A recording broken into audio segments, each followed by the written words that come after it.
Hi friends, मैं आकांक्षा शर्मा जी की with आकांक्षा में आपका स्वागत करती हूँ। सो फ्रेंड्स, आज अपन करने वाले हैं S10। ये हमारी एस सीरीज़ का 10वां भाग है। MPPSC प्रीलिम्स के लिए ये सीरीज़ बहुत ही ज़्यादा इंपॉर्टेंट है। ओनली एस सीरीज़ ही करके जाओगे तो भी आपको एग्जाम में क्वेश्चन मिलेंगे। हमारी हर साल की जो सीरीज़ होती है, कोई ना कोई सीरीज़ हम चलाते हैं, P series, A series, Y series, और वो सीरीज़ बहुत ज़्यादा इंपॉर्टेंट होती है। सेम ऐसे ही ये सीरीज़ भी बहुत इंपॉर्टेंट है। आप पिछले 9 वीडियो नहीं देखे हैं तो एस सीरीज़ के नाम से प्लेलिस्ट मिल जाएगी, MPPSC प्री एस सीरीज़ के नाम से। वहाँ पर आपको इसके पुराने 9 वीडियो मिल जाएंगे। सारे ही इंपॉर्टेंट टॉपिक पे ही बना रही हूँ, उसमें करंट भी आपको कवर करवाऊंगी, सारा कुछ कवर करवाऊंगी, ठीक है।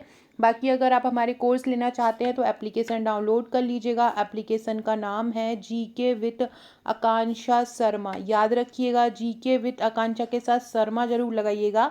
कमेंट बॉक्स में डायरेक्ट भी आप जाकर, कमेंट बॉक्स में भी मैं लिंक पिन कर देती हूँ, वहाँ से भी आप कर सकते हो, डिस्क्रिप्शन बॉक्स से भी ले सकते हो। बहुत सारे कोर्स अवेलेबल हैं, ट्रिकी बैच भी अवेलेबल है जहाँ पर ये सारे टॉपिक ट्रिक से याद कराए हमने। ये वन वाला टॉपिक ट्रिक से, नई वन नीति भी ट्रिक से याद करवाई है। ट्रिकी बैच ले सकते हो, वहाँ पे ट्रिक से बहुत ईजी लैंग्वेज में आपको बहुत ही सरल तरीके से सारे फैक्ट याद हो जाएंगे, रटने का झंझट ही खत्म हो जाएगा।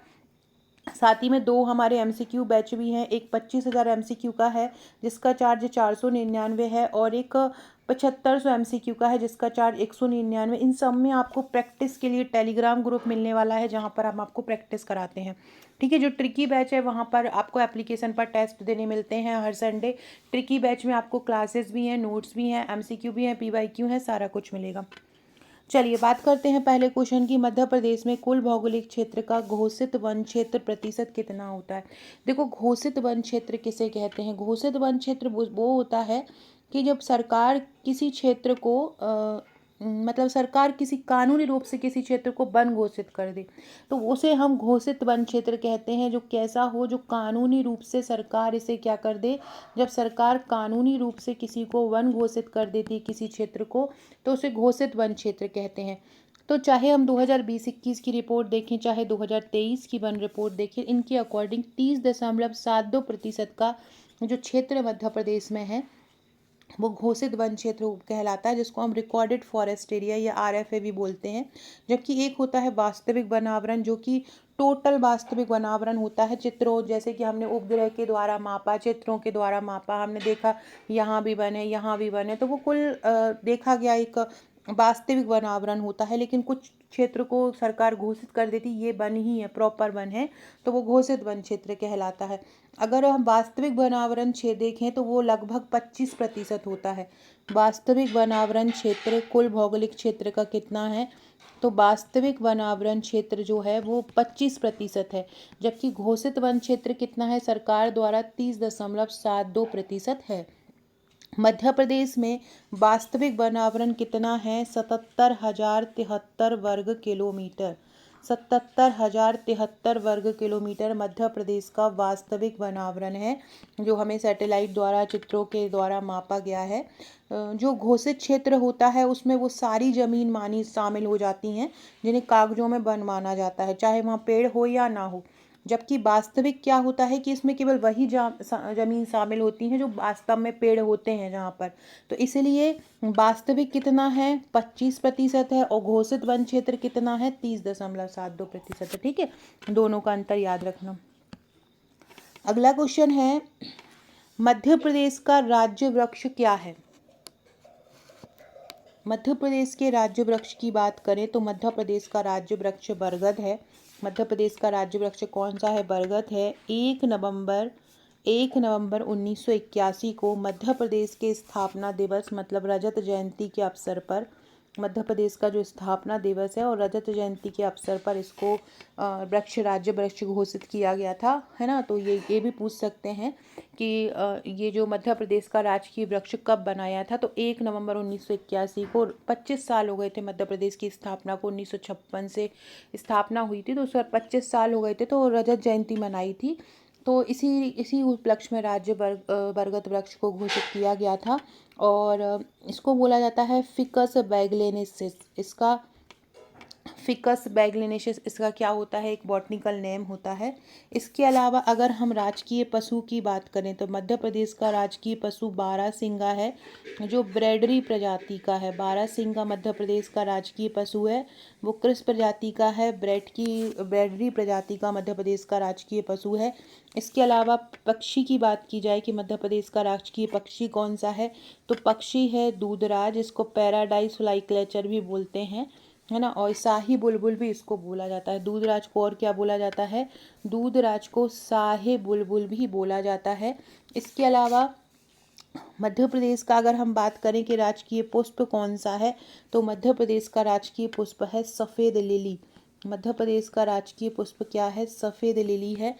मध्य प्रदेश का राजकीय खेल कौन सा है, तो मध्य प्रदेश का जो राजकीय खेल है वो मलखंब है। और मलखंब को राजकीय खेल कब घोषित किया था, 2013 में। मलखंब को राजकीय खेल कब घोषित किया था, 2013 में किया था। इसके अलावा राजकीय नृत्य राई है, जिसे बुंदेलखंड का नृत्य बोला जाता है। और राजकीय फल आम है। ठीक है, ये सारी चीज़ें याद रखना। अगला क्वेश्चन है, Indian state of forest report 2021 में शब्द खुले वन को किस रूप में परिभाषित किया गया है। 10 से 40% वन भूमि पर वृक्ष आच्छादन। खुले वन मतलब ओपन फॉरेस्ट होता है वे सभी भूमि जहाँ पर वृक्षों का घनत्व 10% से अधिक हो। जहाँ पर वृक्षों का घनत्व कैसा हो, 10% से अधिक हो लेकिन 40% से कम हो। जहाँ पर वृक्षों का घनत्व कैसा हो, 10% से तो अधिक हो लेकिन 40% से कम हो, वो उन वनों को किस श्रेणी में रखा जाता है, उन वनों को खुले श्रेणी में रखा जाता है। खुले श्रेणी में कौन से वन आ जाएंगे, जिनका क्या होगा, जिनका जो वृक्ष आच्छादन हो वो 10% से तो ज़्यादा हो लेकिन 40% से कम हो। बोल सकते हैं कि 10 से 40% तक हो। इस श्रेणी में आने के लिए इस क्षेत्र का जो आकार होना चाहिए वो कम से कम 1 हेक्टेयर होना चाहिए। ठीक है, उन्हें हम क्या बोलते हैं, खुले वन बोलते हैं। मतलब 10 से 40% वाले क्या कहलाते हैं, खुले वन कहलाते हैं, 10 से 40% वाले। लेकिन अगर 70% से अधिक वन भूमि हो तो उन्हें हम बोलते हैं वेरी डेंस फॉरेस्ट, मतलब अति सघन वन। 70% से अधिक वन भूमि होती है तो उन्हें क्या बोलते हैं, उन्हें अति सघन वन बोलते हैं, याद रखना। और 40 से जो 70% होते हैं उन्हें क्या बोलते हैं, उन्हें हम मध्यम सघन वन बोलते हैं। 40 से 70% वाले को क्या बोलते हैं, मध्यम से सघन वन बोलते हैं। और जहाँ पर 10% से भी कम हो वहाँ क्या होती हैं, झाड़ियाँ आती हैं। ये क्या हो जाती हैं, झाड़ियाँ आ जाती हैं। बेसिकली मध्य प्रदेश में 3 श्रेणियों को वितरण होता है। एक तो होता है अति सघन वन जो 70% से जहाँ पर ज़्यादा वन होते हैं, मध्यम सघन वन जो 40 से 70% होते हैं, और खुले वन। खुले वन को हम किससे कैसे बोलेंगे, जो 10 से 40% जब वन भूमि पर आच्छादन होता है तो उसको हम क्या बोलते हैं, खुले वन कहते हैं। ठीक है, ये क्वेश्चन एक बार पूछा जा चुका है एग्ज़ाम में, तो इस क्वेश्चन को याद रखना कि क्या बोल रहे हैं, खुले वन कितने से कितने प्रतिशत तक होते हैं, है ना। यही जो रिपोर्ट होती है 2023 की रिपोर्ट में भी खुले वन को यही माना गया है, 10 से अधिक 40 से कम। और क्षेत्रफल कितना होना चाहिए, 1 हेक्टेयर या उससे अधिक होना चाहिए जहाँ पर खुले वन हो। अगला है, निम्नलिखित में से कौन सी प्रजाति मध्य प्रदेश का राजकीय वृक्ष, अभी मैंने आपको बताया था फाइकल विगालेनेसिस जो है मध्य प्रदेश का राजकीय वृक्ष बरगद है। बरगद का जो बॉटनिकल नेम होता है, वैज्ञानिक नाम होता है, वो फाइकस बैगोलिनेसिस होता है ना। और इसको कब बनाया था, 1981 में मध्य प्रदेश की रजत जयंती पर इसको राजकीय वृक्ष घोषित कर दिया था। अगला है, भारत की वन स्थिति रिपोर्ट 2021 के अनुसार भारत के वन आवरण में मध्य प्रदेश के वन आवरण का प्रतिशत योगदान कितना है और 2023 के अनुसार कितना है। वन नीति जो होती है हर 2 साल में आयोजित की जाती है। 2021 में आई थी और फिर 2023 में आई थी। ठीक है, अब यहाँ पे पूछ रहे हैं कि भारत का कुल मध्य प्रदेश, भारत के कुल आवरण का मध्य प्रदेश के वन आवरण मतलब भारत का जो टोटल है वन है उसमें मध्य प्रदेश कितना योगदान देता है, ये आपसे पूछ रहे हैं। तो ये योगदान देता है 12.4%। कितना, 12.4%। ये किस में दिया है, 2021 की रिपोर्ट में। और 2023 की रिपोर्ट के अनुसार कितना दे रहा है, थोड़ा सा आंकड़ा कम हो गया है, 2023 की रिपोर्ट में 10.77% दिया है। 2021 की रिपोर्ट में भारत के वन आवरण का मध्य प्रदेश में कितना योगदान है, 12.4%। और 2023 की रिपोर्ट में कितना है, तो 2023 की रिपोर्ट में 10.77% है। ठीक है, ये दोनों ही फैक्ट इम्पॉर्टेंट है। 2000 एक बार ऐसे याद रख लो, 2021 में कितना योगदान दे रहा था मध्य प्रदेश भारत को, 12.4%। तो 2023 की जो वन रिपोर्ट आई थी उसमें कितना दे रहा है, 10.7% दे रहा है। दोनों ही इम्पोर्टेंट हैं। ठीक है, ये दोनों ही इम्पोर्टेंट फैक्ट हैं, याद रखना। और क्षेत्रफल के आधार पर मध्य प्रदेश भारत का सबसे बड़ा वन क्षेत्र है। मध्य प्रदेश के वन आवरण में अगर हम देखें 2021 से 2023 की बात करें तो 420 वर्ग किलोमीटर की कमी आई है। 2000 अपन है ना 2000 जो 23 की वन रिपोर्ट है उसके भी एमसीक्यू लगाएंगे नेक्स्ट वीडियो में, जिससे आपको 2023 की पूरी वन रिपोर्ट में कहाँ पर कितना वन आंकड़ा है ये सारा याद हो जाएगा। एमपीपीएससी के सारे एग्जाम के लिए वो इम्पॉर्टेंट है, तो वो अपन सारे कर लेंगे। तो 420 वर्ग किलोमीटर की क्या आई है, कमी आई है 2021 से 2023 की रिपोर्ट में। ठीक है, 2021 में जहाँ पर वन क्षेत्र कितना था, 77,493 था, वहीं 2023 में कितना हो गया, 77,073 हो गया। ठीक है, पहले 77,493 था और अभी कितना हो गया, 77,073 हो गया। अगला क्वेश्चन है, Indian state of forest report 2023 के अनुसार मध्य प्रदेश के कितने प्रतिशत भूभाग पर वन पाए जाते हैं।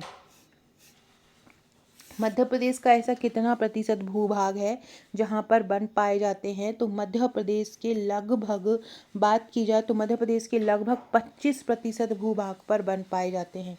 मध्य प्रदेश के लगभग कितने भूभाग पर वन पाए जाते हैं, तो 25% क्षेत्र पर भूभाग पाए जाते हैं। कितने पर पाए जाते हैं, 25% भाग पर पाए जाते हैं।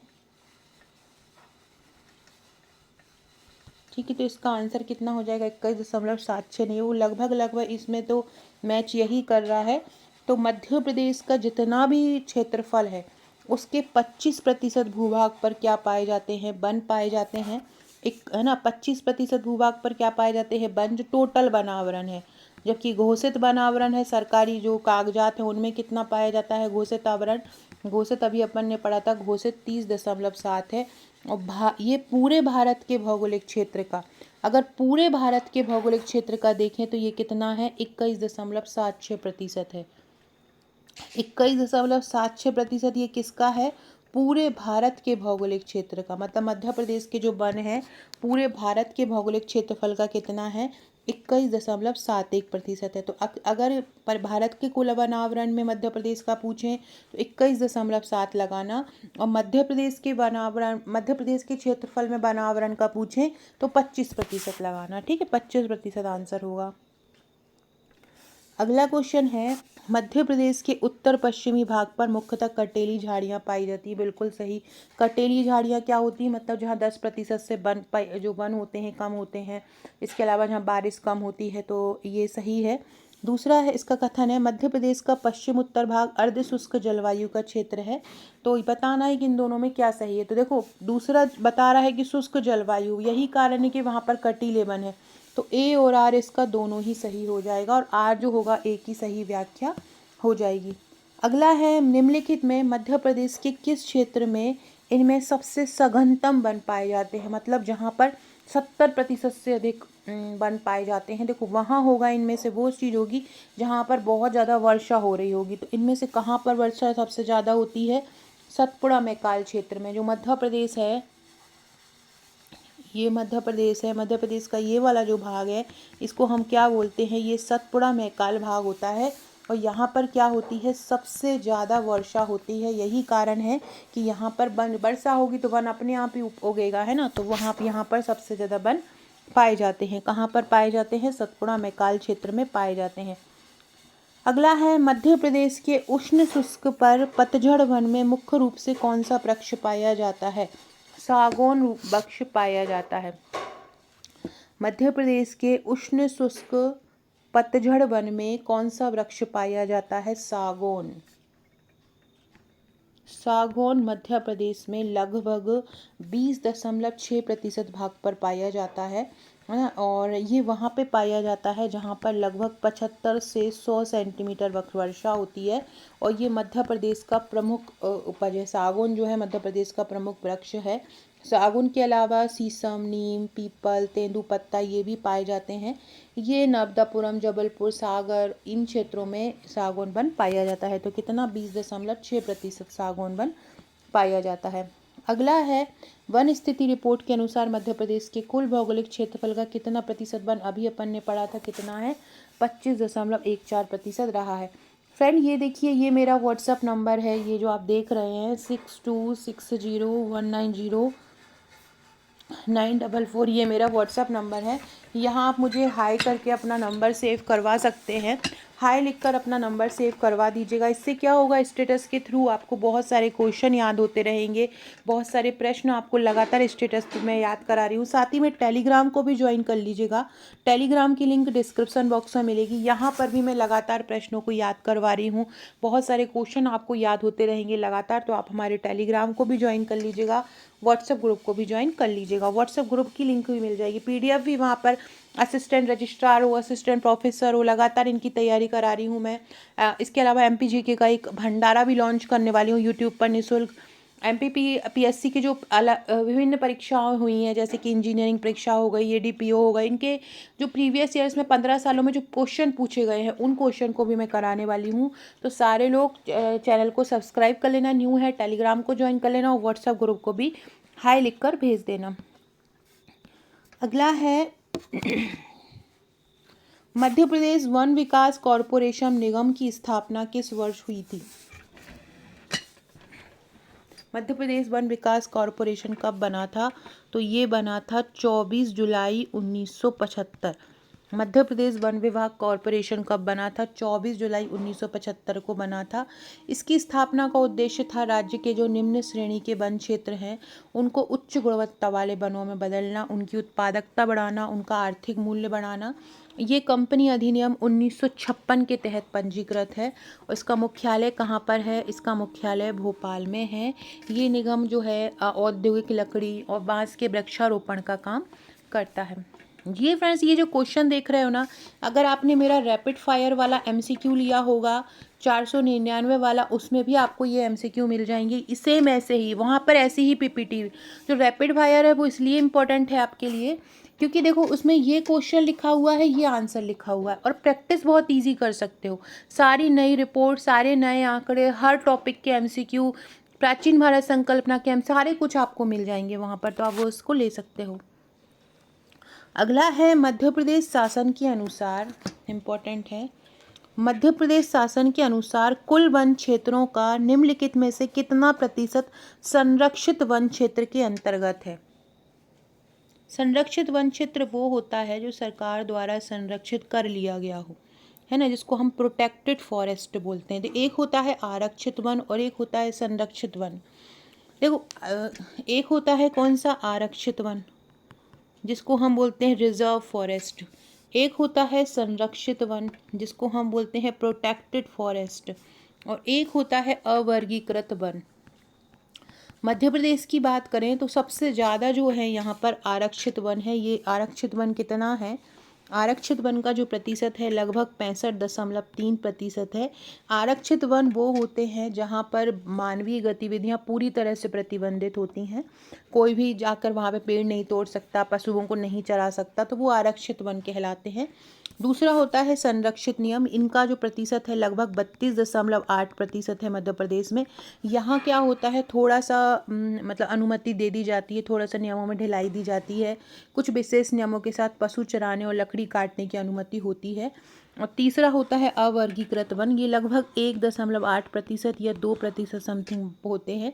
यहाँ ये वो क्षेत्र होता है जो अभी तक किसी विशिष्ट श्रेणी में नहीं है। यहाँ पर सारी चीज़ों की मतलब होता है, सारी चीज़ें यहाँ पर चराई भी है, काट भी सकते हो, ऐसे होते हैं ये वन। सबसे ज़्यादा जो संरक्षित वन होते हैं, सबसे ज़्यादा जो संरक्षित वन है वो कहाँ पर है? तो सबसे ज़्यादा संरक्षित वन है राजगढ़ में। सबसे ज़्यादा संरक्षित वन कहाँ पे है? राजगढ़ में है ना। और सबसे कम जो है उज्जैन में है। सबसे कम कहाँ पर है? उज्जैन में सबसे कम है। और राजगढ़ में क्या है, सबसे ज़्यादा है। राजगढ़ में सबसे ज़्यादा है और उज्जैन में क्या है, सबसे कम है। ठीक है, ये इंपॉर्टेंट क्वेश्चन है, याद रखना। अगला क्वेश्चन है मध्य प्रदेश में लाख बनाने का शासकीय कारखाना कहाँ पर स्थित है? मध्य प्रदेश में जो लाख बनाने का सरकारी कारखाना है वो उमरिया में स्थित है। मध्य प्रदेश लाख उत्पादन में देश के अग्रणी राज्यों में से है। जबलपुर, सिवनी, होशंगाबाद, ये सारा मतलब यहीं पर ही उसका उत्पादन होता है। तो उमरिया याद रखना, लाख बनाने का कारखाना। मैंने मेरा जो ट्रिकी बैच है वहाँ पे ऐसा याद करवाया है। देखो लाख आपको पता है, ये जैसे हमारा हाथ है और हम इसमें क्या पहनते हैं, चूड़ियाँ पहनते हैं। हाथ जो होता है, हाथ में क्या पहनते हैं, चूड़ियाँ पहनते हैं। चूड़ी किसकी बनती है, लाख की बनती है।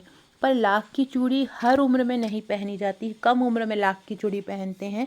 तो उम्र की बात हो रही है लाख के साथ, तो ऐसे याद रख सकते हो कि उमरिया में लाख बनाने का कारखाना है। कब बना था, 1913-14 में ये बना था। 1913-14 में उमरिया में लाख बनाने का कारखाना बना था। अगला क्वेश्चन है, रेसर पिन एल्केलॉइड किससे होता है? रेसर पिन एल्केलॉइड ये नीमच में पाया जाता है। इसका उपयोग सर्पगंधा होता है। इसको हम क्या बोलते हैं, सर्पगंधा। और इसका जो नाम है, ये इसका वैज्ञानिक नाम है, इसको बोलते हैं राउबोल्फिया सरपेंटिना। राउबोल्फिया सरपेंटिना।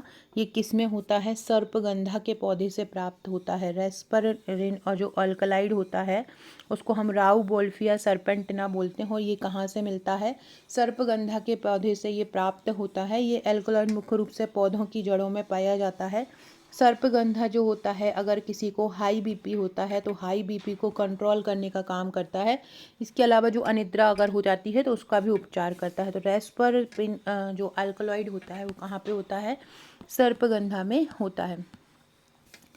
अगला है, मध्य प्रदेश के किस जिले में 1.6 अरब वर्ष पुराने शैवाल के जीवाश्म प्राप्त हुए हैं? सतना में। मध्य प्रदेश के किस जिले में 1.6 अरब वर्ष पूर्व के शैवाल के जीवाश्म प्राप्त हुए? तो सतना जिले में जो चित्रकूट है, वहाँ चित्रकूट में ये जीवाश्म प्राप्त हुए हैं। ये जीवाश्म चित्रकूट की एक लक्ष्मण पहाड़ी है। चित्रकूट में क्या है, लक्ष्मण पहाड़ी। तो चित्रकूट की लक्ष्मण पहाड़ी के पास विंध्य पर्वतमाला है, वहाँ पर ये पाए गए हैं। और ये दुनिया के अब तक के सबसे पुराने पौधे के जीवाश्म हैं। इस खोज से वैज्ञानिकों को ये समझने में मदद मिली है कि पृथ्वी पर जटिल जीवन की शुरुआत कब हुई है। स्वीडन के वैज्ञानिकों और भारतीय वैज्ञानिकों की एक संयुक्त टीम ने 2017 में इस शोध को प्रकाशित किया था। ठीक है, कब प्रकाशित किया था, 2017 में। तो कहाँ हुए हैं, सतना में प्राप्त हुए हैं। अगला है, मध्य प्रदेश में उष्णकटिबंधीय पर्णपाती वन कितने सेंटीमीटर वर्षा वाले क्षेत्र में पाए जाते हैं? पर्णपाती वन बोलते हैं हम पतझड़ वन, मतलब जहाँ पर कम वर्षा होती है, लगभग 50 से 100 सेंटीमीटर वर्षा होती है, वहाँ पर ये पाए जाते हैं। इनमें सागौन प्रमुख होता है। सागर, दमोह, छतरपुर में ये पाए जाते हैं। ग्रीष्म ऋतु के समय आगमन पर ये अपनी पत्तियाँ गिरा देते हैं। मध्य प्रदेश का सबसे ज़्यादा भाग, मध्य प्रदेश का 88% भाग इन्हीं वन का है। मध्य प्रदेश का जो 88% भाग है वो इन्हीं वन का है। इन्हीं वन का मध्य प्रदेश का 88% भाग है। ठीक है, मतलब यही उष्णकटिबंधीय पर्णपाती वन मध्य प्रदेश में सबसे ज़्यादा पाए जाते हैं। फ्रेंड ये देखिए, ये हमारा MPPSC प्रीलिम्स का एक रैपिड फायर MCQ कोर्स है। कौन सा है, रैपिड फायर MCQ कोर्स है। ये 499 रुपये का है। इसका चार्ज 499 रुपये है। इसमें यूनिट 1 से यूनिट 10 तक के हर टॉपिक के MCQ मिलेंगे, साथ में 20 साल पुराने पेपर भी आपको मिलेंगे। ये बहुत ही शानदार है, आप इसको एप्लीकेशन से परचेस कर सकते हैं। MCQ किस तरीके से हैं अभी मैंने आपको पढ़ाया है, इसी में से ही पढ़ाया है। साथ ही में एक ये प्रैक्टिस ई बुक भी है 7500 प्लस MCQ का। इसका चार्ज 199 रुपये है। इसमें यूनिट 1 से, इसमें यूनिट वाइज क्वेश्चन है। शुरू में फर्स्ट यूनिट के लगभग क्वेश्चन दिए गए हैं 700 से 800, फिर दूसरे यूनिट के दिए गए हैं। इस प्रकार से यूनिट वाइज इसमें क्वेश्चन दिए गए हैं। साथ में करंट अफेयर्स की बुक भी मिलेगी। ये जो इसमें है करंट वगैरह वो उसमें भी मिलेगा रैपिड फायर में, बट इसमें यूनिट वाइज रहेगी, वहाँ टॉपिक वाइज रहेगी, वहाँ ज़्यादा प्रश्न रहेंगे। और ये 199 में है, एप्लीकेशन पर है, आप ले सकते हैं। ये प्राचीन भारत संकल्पना की ई बुक है, जिसमें जितना भी प्राचीन भारत संकल्पना के टॉपिक है, जैसे ब्राह्मण, उपनिषद, स्मृति, ये जो इस प्रकार के टॉपिक होते हैं ना, षड दर्शन, कर्म का सिद्धांत, उन सब के एमसीक्यू हैं इसमें। लगभग 1000+ एमसीक्यू हैं इसमें, और 70 रुपये की इसकी बुक है। इसके अलावा ये हमारा हार्ड कॉपी का प्रैक्टिस सेट है, और ये जो आपको सॉफ्ट कॉपी में 199 में मिल रहा है ना, वही हार्ड कॉपी में अगर लेना चाहते हैं तो 1499 प्लस 90 कुरियर चार्ज में आप इसको मंगा सकते हैं। कुछ इस प्रकार से इसकी बुकलेट हार्ड कॉपी में आपको मिल जाएंगी, जो आप इसको ले सकते हैं। सबसे मेन कोर्स जो हमारा है ये ट्रिकी बैच है। ये मेरा सबसे बेस्ट कोर्स है। अगर प्रीलिम्स लेना है और प्रीलिम्स करना है, अभी भी आप इसको चाहें बचे हुए दिन में आप इससे बहुत शानदार तैयारी कर सकते हैं। अभी भी लगभग 1 महीने से ज़्यादा आपके पास है ना। और इसमें सारे टॉपिक को ट्रिक से याद करवाया गया है। हर टॉपिक के एमसीक्यू दिए गए। जो आपका हमारा रैपिड फायर बैच है उसके एमसीक्यू भी इसी में है। इसमें आपको टेस्ट सीरीज़ भी फ्री मिलेगी। टेस्ट का एक फ़ोल्डर बना हुआ है, वहाँ पर आपको हर टॉपिक के टेस्ट देने मिलेंगे। हर टॉपिक के एमसीक्यू हैं, हर यूनिट का डिटेल अध्ययन है और ट्रिक से याद है। तो आप हमारा इसको ले सकते हैं। साथ ही में हमारी एमपीपीएससी प्री की एक शपथ टेस्ट सीरीज़ भी चल रही है, जिसमें हर संडे टेस्ट होता है। उसका चार्ज 499 रुपये है। उसमें ऑलरेडी बहुत सारे टेस्ट आपके डले हुए हैं, जिन्हें आप प्रैक्टिस करने के लिए उस टेस्ट को भी ले सकते हो। अगला क्वेश्चन है, बांस मुख्यतः क्या होता है? तो बांस को हम झाड़ी कहते हैं। कहाँ पर उगेंगे बांस? जहाँ पर 10% से भी कम वन हो। जहाँ 10% से भी कम वन हो, वहाँ पर क्या उगेंगे? बांस उगेंगे। तो बांस क्या है? एक झाड़ी है बांस। अगला है लाहारपुर, बहुत इम्पोर्टेंट है। लाहारपुर इकोलॉजिकल पार्क कहाँ स्थित है? लाहारपुर जो इकोलॉजिकल पार्क है वो कहाँ पर स्थित है? तो ये भोपाल में स्थित है। भोपाल में बरखेड़ा पठानी क्षेत्र है, वहाँ पर इसको विकसित किया गया है, भेल के पास। इस शहर के बीच ऑक्सीजन जोन और जैव विविधता को बढ़ावा देने के लिए बनाया गया है। यहाँ पर बहुत सारे औषधीय पौधे, फलदार वृक्ष और पक्षियों की प्रजाति पाई जाती हैं, है ना। और इम्पॉर्टेंट है ये लाहारपुर इकोलॉजिकल पार्क। अगला है, खैर वृक्ष से संबंधित कौन सा कथन असत्य है सॉरी। इसका उपयोग चर्म शोधन में किया जाता है, राइट है। ये पाचन के लिए भी काम आता है, ये भी सही है। इससे कत्था बनाया जाता है, ये भी सही है। ये रंगाई के काम आता है, ये नहीं है। खैर से कत्था बनाने का कारखाना मध्य प्रदेश में कहाँ पर है? तो खैर से कत्था बनाने का कारखाना मध्य प्रदेश में बानमोर मुरैना में भी है और शिवपुरी में भी है। ये दोनों जगहों पर मध्य प्रदेश में खैर से कत्था बनाने का काम किया जाता है। खैर के वृक्ष के तने के जो मध्य भाग होता है उसको उबाल लिया जाता है। चंबल, ग्वालियर जो क्षेत्र होते हैं, मुरैना, भिंड, यहाँ पर खैर का वृक्ष जो है सबसे ज़्यादा पाया जाता है। ये लाख किस वृक्ष से प्राप्त होता है? पलाश, कुसुम, अर्जुन। इनसे क्या होता है? लाख प्राप्त होता है। क्या? पलाश, कुसुम, अर्जुन। और ये वहाँ पाया जाता है जहाँ पर कम वर्षा होती है।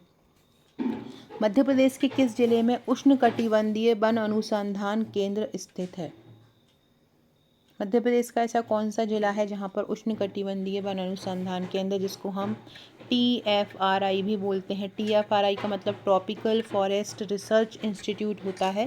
इसकी स्थापना कब हुई थी? 1988 में ये बना था। ये संस्थान मध्य भारत के उष्णकटिबंधीय वनों के संरक्षण के लिए काम करता है, जैसे कि मध्य प्रदेश, छत्तीसगढ़, महाराष्ट्र और Orissa.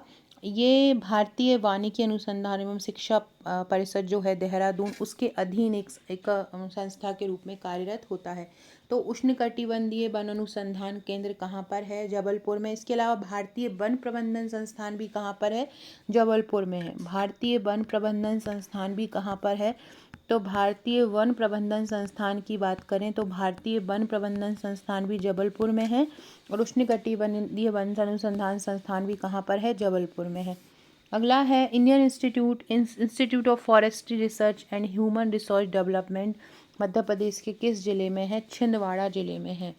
Institute of Forestry Research and Human Resource Development, ठीक है। तो ये इसका कहाँ पर है? ये छिंदवाड़ा में है, जिसको बोलते हैं वन वानिकी अनुसंधान एवं मानव विकास संस्थान। इसकी स्थापना कब हुई थी? 1995 में इसकी स्थापना हुई थी। ये संस्थान जबलपुर में जो उष्णकटिबंधीय वन अनुसंधान क्षेत्र है उसके क्षेत्रीय केंद्र के रूप में ये काम करता है। अगला है, मध्य प्रदेश में राज्य लघु वनोपज व्यापार एक विकास सहकारी संघ की स्थापना कब की गई? मध्य प्रदेश में जो राज्य लघु वनोपज व्यापार एक विकास संघ है, उसकी मतलब व्यापार एवं विकास सहकारी संघ की स्थापना कब की गई थी? तो ये 1984 में की गई थी। इसका मुख्यालय कहाँ पर है? भोपाल में है। इसको क्या बोलते हैं? मध्य प्रदेश लघु वनोपज व्यापार विकास सहकारी संघ, व्यापार एवं विकास सहकारी संघ इसको बोला जाता है। 1984 में ये बना था। जो राज्य के आदिवासी और ग्रामीण क्षेत्रों में रहने वाले लोग हैं, उनको तेंदुपत्ता, साल, बीज इनका उचित मूल्य दिलवाना और उनका आर्थिक शोषण रोकना। ये संघ जो है विंध्य हर्बल के नाम से, एक ब्रांड के नाम से आयुर्वेदिक और जो हर्बल उत्पाद होते हैं उनका विपणन करता है। मध्य प्रदेश देश का सबसे बड़ा तेंदुपत्ता संग्राहक है। इसका पूरा जो प्रबंधन होता है वो इसी के द्वारा किया जाता है। ये सारे क्वेश्चन की प्रैक्टिस मैं टेलीग्राम पर भी कराती हूँ, टेलीग्राम को ज्वाइन कर लेना, तो ये प्रैक्टिस एटलीस्ट वहाँ पर होती रहेगी। मध्य प्रदेश में वन विकास अभिकरण का गठन कब किया गया? मध्य प्रदेश का जो वन विकास अभिकरण है उसका गठन कब किया था? तो मध्य प्रदेश का वन विकास अभिकरण जो है 2004-05 में बना था।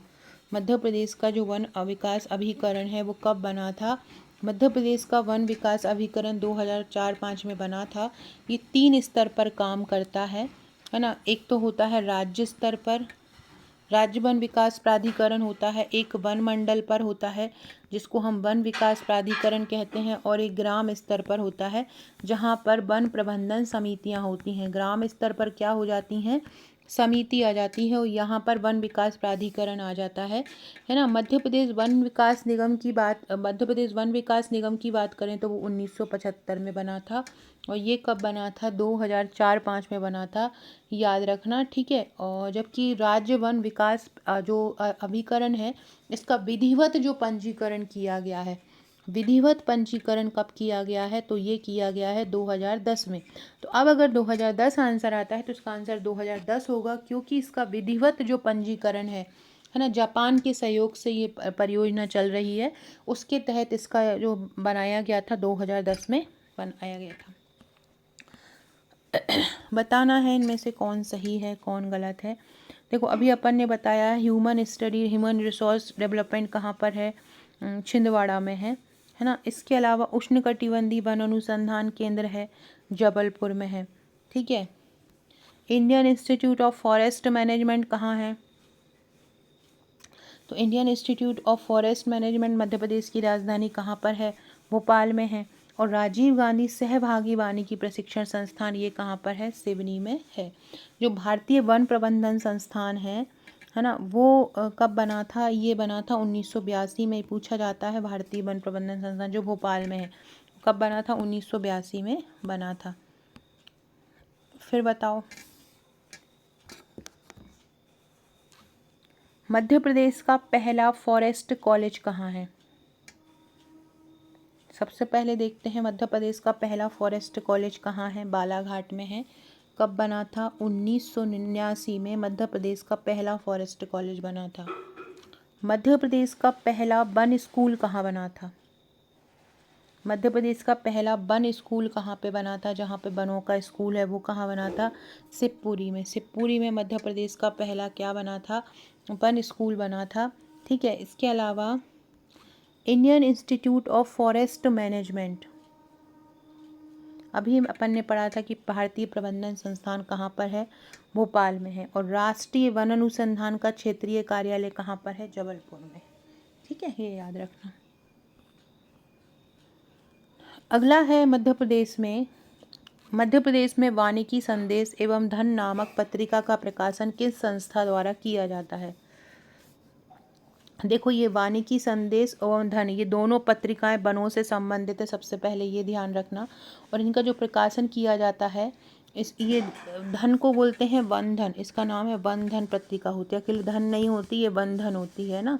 वन धन और वानिकी, इनका जो प्रकाशन किया जाता है उष्णकटिबंधीय वन अनुसंधान संस्थान जबलपुर द्वारा इनका जो किया जाता है। और इन पत्रिकाओं के माध्यम से वनों के संरक्षण के नए अनुसंधान के बारे में जनता तक जानकारी पहुंचाई जाती है। जबलपुर स्थित संस्थान त्रैमासिक या छमाही आधार पर प्रकाशित करता है। इसमें मुख्य रूप से मध्य भारत के वनों, कीट प्रबंधन और वनों से प्राप्त होने वाले उत्पाद पर लेख होते हैं। सो फ्रेंड्स, ये था हमारा आज का वीडियो। आशा है वीडियो पसंद आया होगा। वीडियो अच्छा लगे तो लाइक शेयर सब्सक्राइब जरूर कीजिएगा। अगला जो हम टॉपिक करने वाले हैं वो रोबोटिक्स से संबंधित क्वेश्चन करेंगे, जो हमारा S11 होगा। इस सीरीज़ को स्किप मत कीजिएगा। साथ में जो भी मैं MPPSC प्रीलिम्स का एक हमारा 7500 MCQ का भी एक कोर्स एप्लीकेशन इस पर यूट्यूब पर निःशुल्क चलाया जा रहा है, उसको भी ज़रूर देखिएगा। Okay friends, thank you.